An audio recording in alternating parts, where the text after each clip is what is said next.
Hi mga ka-maestro! Welcome sa my YouTube channel, Maestro Quijano. Actually, I'm here today because dahil tayo ay starting pa lang sa pagva-vlog about SB19, I'm just wondering how will I start my vlog para sa kanila. So, any suggestion guys, highly recommended ninyo saan ako mag-start. So, kasi syempre, as a casual fan ng SB19, dahil sa mga nangyayari at sa mga request ninyo na mag-RV daw ako is, I'm just wondering, where will I start my vlog?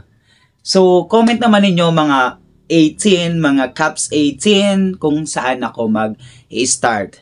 Actually, while I am doing my job, while I am doing my paperworks, nag-iisip ako, saan ako mag-start. Mga caps, so, i-comment ninyo sa baba kung saan ba talaga ako mag-start. Tulungan nyo naman ako. Hindi ko alam eh. Actually, bye.